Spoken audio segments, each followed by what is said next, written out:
Buenas noches, mis compañeras Julia Andrea Aleán Márquez, Mayra Alejandra Herrera Beltrán, Jenny Carolina Vázquez Hurtado y yo, Tamary Villalba Macipo, y vamos a realizar la sustentación del caso Ed Kemper para la materia Psicología Forense 1. Esta sustentación es presentada al doctor Juan Camilo Carvajal Wills. Aquí tenemos unas imágenes de nuestro asesino serial, Ed Kemper.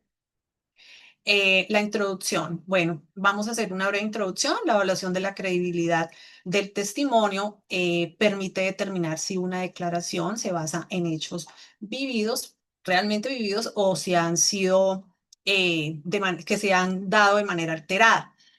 Para este propósito, el modelo Reality Monitoring analiza la presencia de detalles sensoriales, cognitivos, contextuales, semánticos, y los agrupa en detalles internos e internos, diferenciando entre recuerdos percibidos o construidos. El presente trabajo analiza un fragmento de una entrevista realizada a Ed Kemper para evaluar la credibilidad de su relato y comprender si esos procesos psicológicos implicados en la reconstrucción de recuerdos fueron criminales o no.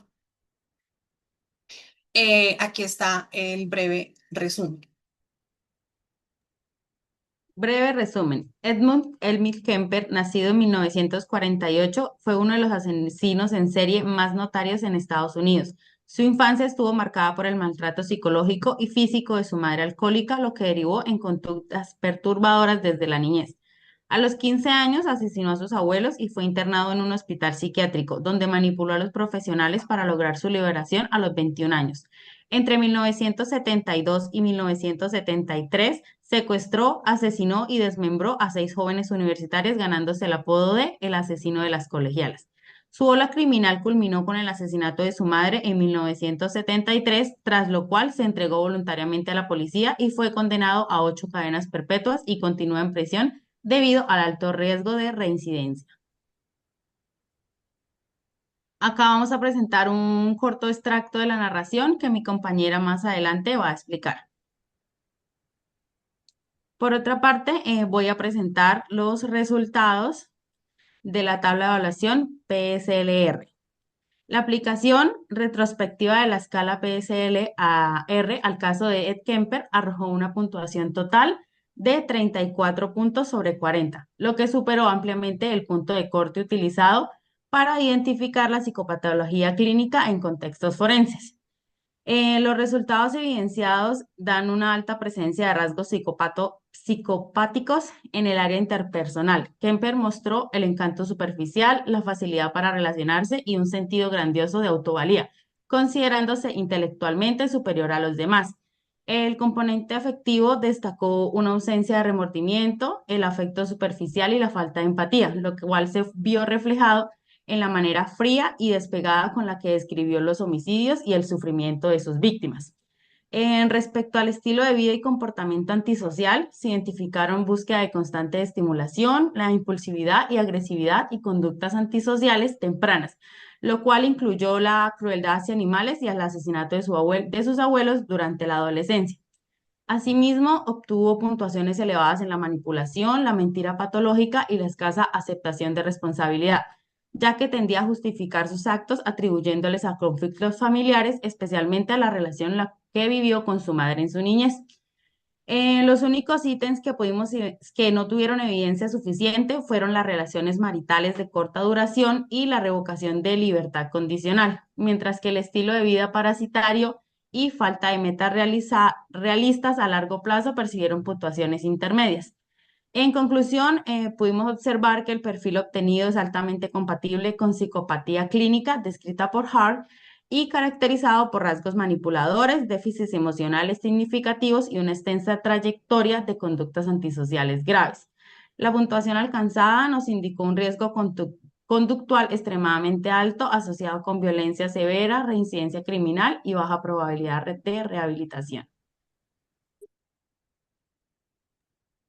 Buenas noches.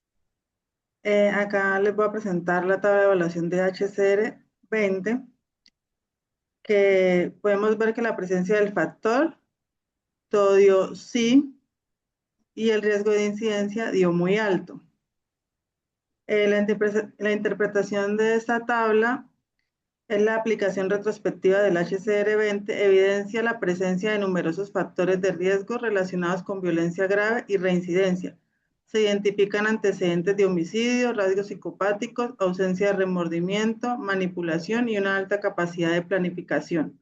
Con base en estos hallazgos, el juicio profesional estructurado indica que Ed Kemper presentaría un riesgo de reincidencia violenta extremadamente alto si recupera su libertad.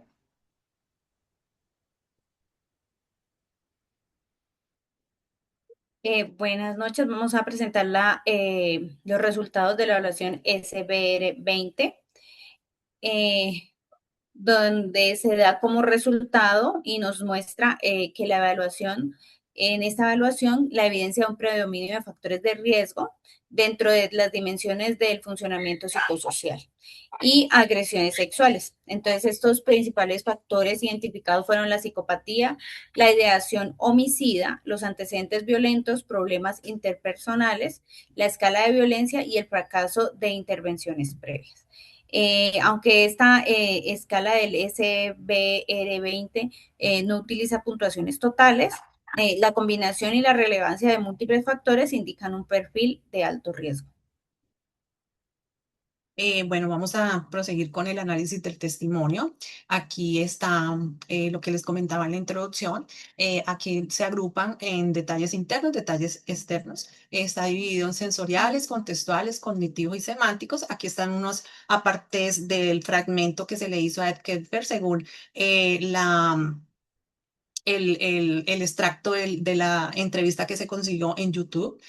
Aquí encontramos en detalles sensoriales, encontramos elementos encontrados 3, detalles contextuales 4, operaciones cognitivas 13 y la semántica 5. Eso nos da un total de elementos de 25. Aquí tenemos la gráfica que nos indica que es una totalidad de detalles externos de 7 y detalles internos de 18.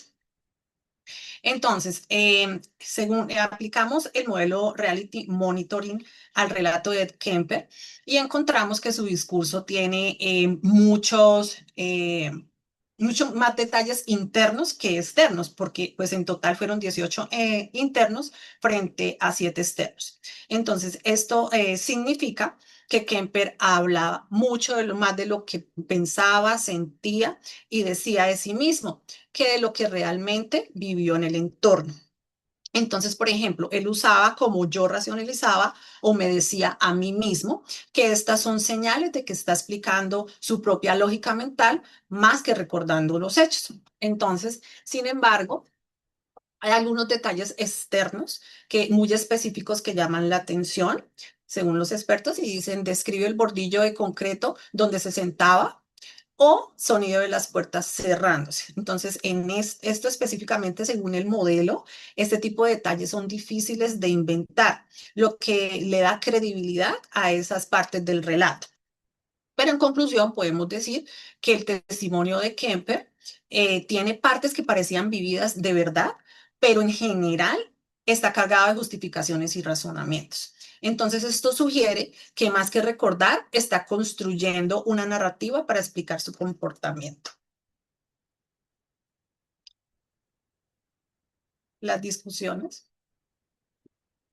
Bueno, en los hallazgos del reality y los contrastes de valoración, entonces cuando contrastamos los resultados o cuando se contrastan los resultados entre los evaluadores, hubo un total de concordancia grupal en que el testimonio no corresponde a una narración fantástica o fabricada. Los participantes coincidieron en que estos elementos contextuales específicos, como sentarse en los pequeños bordillos del estacionamiento de concreto y sensoriales, las puertas cerrándose de golpe, son indicadores robustos de una memoria periférica genuina, dudándose de que sea algo como implantado. Bueno, acá en el análisis del testimonio y la elaboración reconstructiva, podemos decir que aunque el relato de Ed Kemper se basa en hechos reales, su discurso no está anclado en lo que vivió, sino en cómo lo justifica, es decir, su propia lógica mental o narrativa mental. Y cuando usa términos de proceso catártico, como en el relato que les acabamos de mostrar, lo que vemos es que con el paso de los años en prisión ha reorganizado el significado de sus crímenes para darles una lógica interna. Argumentación teórica del comportamiento delictivo. El comportamiento criminal de Edmund Kemper se explica sólidamente desde la teoría del aprendizaje social de Albert Bandura y la teoría del apego de John Bowlby, articuladas con la teoría de la personalidad antisocial y psicopatía de Robert Hart. Y bueno, estas son las referencias donde nos basamos para hacer nuestro trabajo. Muchísimas gracias. Feliz noche, compañeras. Feliz noche. Gracias. Gracias, feliz noche.